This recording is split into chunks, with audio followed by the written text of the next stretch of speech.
여러분 안녕하세요. 저는 독한 국어의 원리와 공식의 저자 구자련입니다.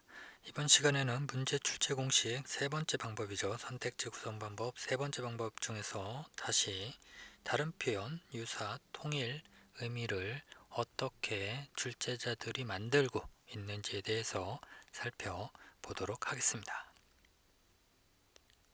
우선 다른 표현, 유사, 통일 의미는 쉽게 A는 A 다시 이렇게 정확하게 100% 일치하게 만들지는 않겠죠. 출제자들이. 그죠? 선택지와 채심은 내용을 의미는 비슷하게 유지를 하는데 약간 표현들을 바꾸는 그런 방법론들이 크게 두 가지가 있습니다. 첫 번째는 여러분 잘 아시는 패러프레이즈죠. 즉 어휘를 바꾸면서 약간 의미는 유지하면서 표현 방식은 바꾸는, 그죠? 다른 말인 것처럼 하지만 실질적으로는 유사하고 동일한 의미이기 때문에 전체 문장의 의미 역시 동일하게 이렇게 유지를 하는 방법이 있고, 이거보다 좀 더 어렵게 하는 방법론이 바로 표지어입니다. 표지어들을 활용해서 실질적으로 어휘를 바꿀 수도 있고, 표지어와 어휘를 같이 바꾸면 더 어려워지겠죠. 어쨌든 중요한 거는 앞에서 제시문에서는 앞에서 뒤로 가는 사고였는데 선택지에서는 뒤에서 앞으로 오는 사고를 틀어주는 거죠. 그렇지만 결국 돌아와 보면은 의미론적으로는 이 역시 표현은 다르지만 의미는 동일하거나 유사한 의미를 갖는, 그래서 참이되는 이런 방법들을 크게 저는 이렇게 어휘 바꾸기와 표지어 바꾸기로 이렇게 구분을 해서 설명을 드리고 있습니다. 그래서 실질적으로 이런 A, B, C, D는 제가 독한 국어의 원리 강의에서 말씀드렸던 것처럼 주고받은 대상 경우의 수가 다 되는 거죠. 이런 것들이. 그리고 선택지로도 구성이 되는 거고. 자, 이런 부분 안에서 두 번째 이 표지어를 어떻게 바꾸면서 또 선택지를 만들고 있는지 이 두 가지 관점에서 설명을 드리도록 하겠습니다. 일단은 오늘은 이 어휘를 바꾸는 부분을 중점적으로 말씀드리도록 하겠습니다. 다음 제시문 내용과 선택지의 매칭 포인트를 찾아보자. 자, 읽어보겠습니다. 표상적 지식은 다시 여러 가지 기준에 따라 나눌 수 있는데 그 중에서도 경험적 지식과 선언적 지식으로 나누는 방법이 대표적이다. 일단 표상적 지식은 어떤가요? 경험적 지식과 선언적 지식으로 구분을 하는 거죠. 즉 나누는 거죠. 그렇죠? 그러면은 요거는 어떻게 되나요? 표상적 지식은 경험적, 그리고 선언적, 표, 경, 선, 이런 정도 구분이 되겠네요. 그죠? 그러면은 이런 내용을 바탕으로 선택지를 어떻게 만드는지 한번 살펴보겠습니다. 경험적 지식은 자 바로 나오네요. 표상적 지식의 일종이다. 자, 표상적 지식은 앞에서 나왔던 거고, 자, 이 부분 안에서 나누는 방법이 대표적이다라는 부분을 어떻게 하나요? 이렇게 일종이다. 이렇게 바꾸는 거죠. 그러면서 실질적으로 어휘는 어느 정도 유지를 하면서 그 뒤에 있는 서술어 부분을 바꾸는 거죠. 이런 부분을 바꾸면서 실질적으로 의미는 맥락적으로 이게 100% 일치하는 건 아니죠, 사실은. 하지만 논리적인 관점 안에서 보면은 이거는 대동소이한 내용입니다. 그죠? 표상적 지식을 이렇게 구분할 수 있는 거니까 이 말은 다시 말하면 경험적 지식은 어떤가요? 표상적 지식의 일종이 되는 거죠. 그죠? 일부가 되는 거 맞습니다. 그래서 이렇게 출제자들이 앞서서 살펴본 동일 표현, 동일 의미보다는 약간 더 의미론적으로, 논리적으로 이렇게 사고할 수 있는 선택지를 만들고 있다. 이런 정도 이해를 하시면 됩니다. 자, 사례 하나 더 살펴보겠습니다. 이렇게 감각 경험의 증거에 의존하지 않는 지식이 선험적 지식이다. 자, 감각 경험 나오고 선험적 지식이 나왔네요. 그쵸? 그러면은 이런 부분에서 선택지는 어떻게 구성했나 한번 살펴보겠습니다. 감각 경험. 자, 일단 바로 나오네요. 그리고 선험적 지식 역시 그대로 일단은 썼습니다. 자, 그런데 이 부분 안에서 어떤 내용을 바꾼 건가요? 그러면은 감각 경험의 사례를 근거로 선험적 지식을 무너뜨릴 수 없다. 자, 이거는 뭐죠? 감각 경험의 증거에 의존하지 않는 지식. 자, 선험적 지식은 결국 그러면 요거에 의존하지 않는 거잖아요. 그쵸? not 의존이잖아요. 그러면은 선험적 지식은 말 그대로 독립이잖아요. 그러니까 감각 경험의 사례를 근거로 얘를 바탕으로 선험적 지식을 무너뜨릴 수가 없는 거죠. 그쵸? 자, 이거를 좀 논리적으로 정리를 해드리면은 이렇게 되겠죠. not A는 B다.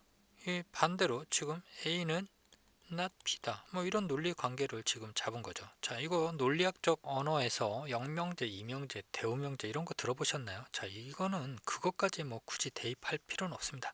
정확하게 논리학적 관점에서 보면은 이거는 좀 약간 의미가 다른 선택지입니다. 정확하게 일치하지는 않지만 중요한 거는 수능 국어 영역 기출문제에서는 어떤가요? 이런 부분들도 뭐 비슷하게 보고 있는 거죠. 그쵸? 그리고 선택지와 제시문이 지금 일치하는 걸로 어느 정도 보고 있는 겁니다. 그쵸? 그래서 지금 논리적으로 보면은 얘가 지금 뒤집힌 거죠. 얘가 좀 뒤집힌 거니까 뭐 이런 정도로 돼서 의미가 잡히는 건데, 이거를 그냥 의미론적으로 보면은 선언적 지식은 독립적이니까 감각적 경험을 근거로 무너뜨릴 수가 없는 거죠. 그쵸? 이렇게 이해를 하시면 됩니다. 그래서 이런 무너뜨릴 수 없다. 자, 증거에 의존하지 않는다라는 부분을 이렇게 지금 바꾸면서 선택지를 구성한 사례이다. 이런 정도 이해를 하시면 될 것 같습니다. 제가 이런 영명제, 이명제, 대우명제 관한 부분은 공식 해설편에서 좀 뭐 설명을 드렸는데, 뭐 강의에서는 뭐 별도로 말씀드리지 않겠습니다. 이게 그렇게 수능에서는 중요한 이슈가 아니기 때문에. 그쵸? 여러분들 이렇게 의미론적 관점 안에서 지금 이 포인트를 실질적으로 출제자가 조정을 한 거죠. 이런 정도 알아보실 수 있으면 된다. 이 정도 이해를 하시면 될 것 같습니다. 3번 기업 또한 이익 추구라는 목적에서 탄생하여 생산의 주체로서 자본주의 체제의 핵심적 역할을 수행하고 있다. 자, 이런 내용을 바탕으로 선택지 어떻게 만들었는지 살펴보겠습니다. 기업은 자본주의 체제의 생산 주체이다. 자, 이거는 뭐 사실 크게 바꾸지 않았네요. 그렇죠? 자본주의 체제 바로 다 나오죠. 그렇죠? 기업은 여기서 나오고, 그렇죠? 생산 주체, 생산 주체, 그렇죠? 자, 이거를 조금 논리적으로 보면 A, B, C를 A, C, B로 이렇게 조금 어휘의 순서를 바꾸면서 어떻게 했네요? 문장을 재구성한 거죠. 정말 이런 정도로 좀 쉬운 사례네요. 이런 거는. 그쵸? 4번 사용자 수가 10만 명을 넘는 약 600개의 언어들은 비교적 안전한 상태에 있지만 세계 언어 수의 90%에 달하는 그 밖의 언어는 21세기가 끝나기 전에 소멸할지도 모른다. 자, 이런 내용을 바탕으로 선택지 어떻게 구성됐는지 한번 살펴보겠습니다. 언어 소멸의 가능성은 자, 그쵸? 언어 소멸의 가능성. 이거는 어디서 나왔죠? 언어 소멸. 소멸에 관한 이슈, 언어 이렇게 조금 흩어진 정보를 모았네요. 사용 인구수와 연관이 되어 있다. 사용자 수. 자, 이거는 이렇게 좀 바꾼 거고. 그쵸? 자, 조건이 뭐죠? 이 기준이 10만 명이죠. 10만 명을 넘는 약 600개의 언어들은 비교적 안전한 거고, 10만 명이 안 되는, 즉 인구수가 적은 거는 언어의 소멸을 부추기는 거죠. 그쵸? 이렇게 하니까 이거는 연관되어 있는 거 맞습니다. 그쵸? 이렇게 해서 지금 제시문 내용과 선택지를 어느 정도 선에서 표현 방식을 바꾸면서 의미를 유지하는지를 여러분들이 이러한 사례들을 통해서 문장력을 조금 이해를 하시는 거가 상당히 중요합니다. 문제를 푸는 관점 안에서는. 그리고 이거는 평가원에서 나온 기출문제를 통해서 그 기준치를 잡는 거죠. 이런 정도를 유사 또는 동일한 의미로 보고 있다. 뭐 이런 정도 이해를 하시면 될 것 같습니다. 자, 그럼 이어서 5번 같이 살펴보겠습니다. 이누이트 하면 연상되는 것 중에 하나가 이글루이다. 그쵸? 이누이트 하면 뭐가 연상되나요? 이글루입니다. 그들의 주거시설에는 빙서를 이용한 집 외에도, 자, 그러면 또 다른 것도 있는 거죠. 목재나 가죽으로 만든 천막 등이 있다. 이글루라는 말은, 자, 이글루라는 말은 이렇게 이러한 주거시설의 뭐였나요? 총칭이었으나 눈으로 만든 집이 외지인의 시선을 끌어 그것만 일컫는 말이 되었다. 자, 여기서 그것만은 뭔가요? 빙설이죠. 그리고 빙설의 상위 개념이 뭔가요? 이글루죠. 그쵸? 이처럼 빙설만 일컫는 말이 된 겁니다. 그죠? 이러한 부분을 선택지는 어떻게 구성하고 있는지 살펴보겠습니다. 오늘날 이글루라는 말은, 자, 이글루가 나왔습니다. 그죠? 이글루라는 말은 의미가 축소되어 사용되고 있다. 그쵸? 어떻게 됐나요? 원래는 이글루라는 말은 주거 시설의 총칭이었었죠. 총칭은 뭔가요? 여러 의미를 담고 있는 거죠. 많은 의미를 가지고 있었는데 요즘에는 어떤가요? 자, 일단은 요거 부분은 제가 지금 요 안에서는 오늘날에 대한 정보는 없죠. 하지만 요거는 앞쪽에 정리가 되어 있는 부분을 제가 지금 편집을 했다 보니까 좀 빠진 거고요. 요거는 맞습니다. 오늘날 이글루라는 말은 자, 그 의미가 어떻게 되었네. 총칭해서 이글루만 의미를 하니까 그죠? 일컫는 말이 된 거니까 어떤가요? 의미가 축소가 된 거 맞습니다. 그죠? 이렇게 범주를 가지고 의미론적으로 정리를 하고 있다. 이렇게 이해를 하시면 될 것 같습니다. 6번 이글루안은 밖보다 온도가 높다. 자, 안은 온도가 높은 거죠. 그 이유 중 하나는 이글루가 단위 명적 당 태양 에너지를 자, 어디보다 많이 받나요? 지면보다 많이 받기 때문이다. 자, 일단은 이거의 근거죠. 그죠? 이것은 적도 지방이 극지방보다 자, 태양빛을 더 많이 받는 것과 같은 이치이다. 같이 묶을 수 있을 것 같습니다. 더 정확하게는 이거는 등급이 한 번 더 떨어지죠. 실질적으로 얘를 지금 한 번 더 반복을 해준 거니까. 그죠? 그래서 중요한 거는 이글루안이 온도가 높은 근거에 대해서 구체적으로 설명을 한 겁니다. 자, 일단 여러분 이렇게 좀 보시면 되겠죠. 지면하고 그러면 극지방은 같은 맥락인 거죠.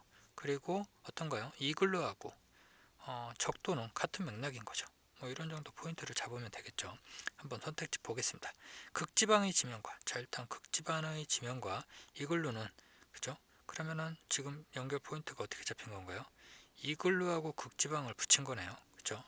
극지방은 같은 면적에서 받는 태양 에너지의 양이 다르죠. 당연하죠. 그죠? 왜 그런가요? 태양빛을 더 많이 받는 건 어딘가요? 적도이고 적도하고 이글루하고 같은 맥락이니까. 그죠? 극지방은 지면하고 같은 맥락이고 그러니까 극지방보다는 이글루가 더 많이 태양 에너지를 양을 받는 그런 이치가 되는 거 맞습니다. 자, 이렇게 해서 실질적으로 여러분들이 문장을 읽고 나서 정보를 정리를 머릿속에서 조금 할 수 있어야 되겠죠. 그리고 그런 논리적 관계, 연결 관계들을 파악을 함으로써 이렇게 선택지를 판단할 수 있나. 그리고 실질적으로 이번 시간 그리고 지금 이어지는 시간을 통해서 제가 말씀드리는 내용은 이렇게 주고받은 대상을 가지고 선택지를 어떻게 구성을 하고 있느냐 이렇게 이해를 하시면 될 것 같습니다. 7번 1958년 뉴욕 주지사 선거에서 뉴욕 포스트가 록펠러 후보를 지지해 그의 당선에 기여한 유명한 일화가 있긴 하지만 지지 선언의 영향력은 해가 갈수록 줄어들고 있다. 자, 이거는 그래프로 얘기를 하면은 어쨌든 이렇게 영향력은 영향이죠. 그다음에 시간에 대비해서 이렇게 줄어드는 이런 내용이잖아요. 그죠? 이런 정도 이해를 하시고 자, 이런 내용을 바탕으로 선택지 한번 보겠습니다. 신문의 후보 지지 선언이 자, 그러면은 일단은 그죠? 뉴욕 포스트 요게 신문이죠. 신문의 후보 지지 선언이 선거 결과와 항상 관련이 없는 것은 아니었다. 자, 일단 선거 결과는 뭐하고 연결관계를 잡을 수 있을까요? 여기서 말하는 당선에 기여한 요 포인트하고 잡을 수 있겠네요. 그쵸? 이런 포인트 잡고 그러면은 이런 당선에 기여한 기여도에 항상 관련이 없었던 것은 아니었죠. 옛날에는 어쨌든 있었다가 그게 줄어드는 거죠. 그죠? 그러니까 관련이 없는 건 아니죠. 그 영향의 정도가 적은 것 뿐이죠. 그러니까 이거는 다른 표현, 유사한 의미 이런 정도로 보셔도 될 것 같습니다. 8번 같이 살펴보겠습니다. 지구 밖에 생명이 있다고 믿을 만한 분명한 근거는 아직까지 없다. 일단은 지구 밖에 생명이 있다는 근거는 아직 없는 거죠. 그렇죠? 그럼에도 불구하고 일부 과학자들은 외계 생명의 존재를 사실로 인정하려 한다. 일단은 뒤집히네요. 그러면은 없는데 있다라고 인정을 하려고 하는 거고 그들은 과학자들이죠. 천문학자들이 스펙트럼으로 별 사이에 있는 성운에서 메탄올과 같은 간단한 유기 분자를 발견하자 이것이 외계 생명의 증거라고 하였다. 자, 아직까지는 분명한 근거는 없는데 그러면은 이 유기 분자는 분명한 근거는 아닌 거죠. 아직까지는 그런 정도 이해를 하시면 되겠네요. 자, 일단 유기 분자는 생명 탄생에 필요한 어떤가요? 성분은 될 수는 있는 거죠. 그렇죠? 하지만 분명한 근거는 될 수 없는 이런 정도 관계를 지으면서 뭐 일단은 이 선택지 맞다라고 볼 수 있겠죠. 그죠? 이거는 참으로 판단을 할 수 있을 것 같습니다. 9번 우리 삶 자체가 이례적이고 일관된 논리에 의해 통제되지 않는다는 사실이야말로 해프닝과 삶 자체의 밀접한 관계를 보여주는 것이 아닐까. 자, 이런 부분은 가지고 선택지 어떻게 만들었는지 보겠습니다. 해프닝은 논리적으로 설명하기 어렵고, 자, 일단은 논리적 설명이 어렵고, 그죠? 난 논리죠. 반복되지 않는다는 것, not 반복이죠. 그죠? 않는다는 점에서 삶에 가깝다. 자, 삶 자체에 밀접한 부분은 이렇게 포인트가 일단 잡히고, 그리고 일단은 일관된 논리에 의해 통제되지 않는다. 자, 이거는 똑같이 썼네요. 그죠? 난 논리인 거고. 그리고 이례적. 자, 이례적이라는 거는 뭐죠? not 반복이죠. 이렇게 볼 수가 있는 거죠. 자, 그래서 약간 뭐 패러프레이징 하면서 실질적으로는 의미는 비슷하게 만든 선택지가 되겠네요. 그래서 이런 포인트들 여러분들 잘 이해를 하시고 제시문 내용을 바탕으로 선택지를 출제자들이 어떻게 구성하는지 이해하시면 여러분들이 실질적으로 제시문 독해력을 바탕으로 그 내용을 이해하고 기억을 하면은 이런 문제들은 사실 너무 쉽게 풀립니다. 그렇죠? 이러한 관점에서 국어 영역을 공부를 하면 아무래도 쉽게 해결을 할 수 있습니다. 막연했던 국어 영역이 말입니다.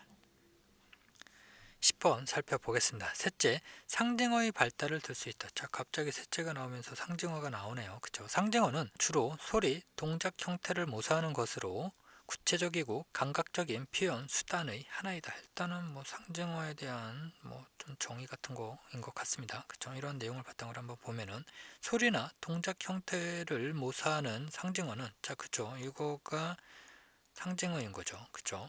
감각적 표현을 풍부하게 해준다. 자, 일단은 여기 감각적 표현 수단의 하나라는 거는 뭐죠? 수단의 하나. 자, 이거는 플러스 알파인 거죠. 그죠? 그러면은 이 플러스 알파가 존재하니까 실질적으로 감각 표현, 감각적 표현, 이 표현에 플러스 알파 한 거니까 실질적으로 이는 결과적으로 풍부하게 하는 요인이 되는 거죠. 요소가 되는 거죠. 그죠? 이렇게 이해를 하시면 될 것 같습니다. 그래서 이렇게 문장을 뭐 조금 바꾸는 거죠. 실질적으로 어휘도 뭐 어느 정도 유지를 하면서 또는 어휘를 바꾸면서 패러프레이즈를 하면서 실질적으로 이렇게 뭐 이런 정도 약간 이런 거는 어떤 사고와 관련되는 거예요? 풍부하게 부사적 사고하고 좀 관련이 된 거죠. 수단의 하나이다. 풍부하게 해준다. 뭐 이런 약간 부사적 내용 그런 부분들을 어휘들을 바꾸면서 조금 정리를 하고 있는 선택지인 것 같습니다.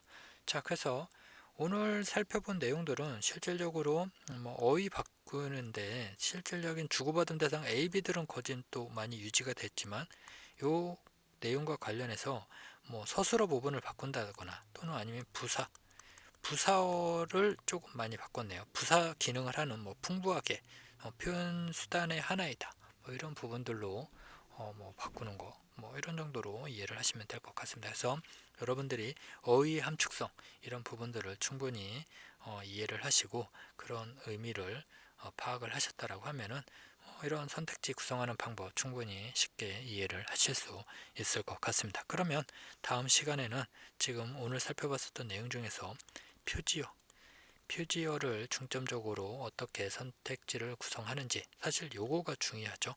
요 포인트를 중점적으로 수업을 진행하도록 하겠습니다.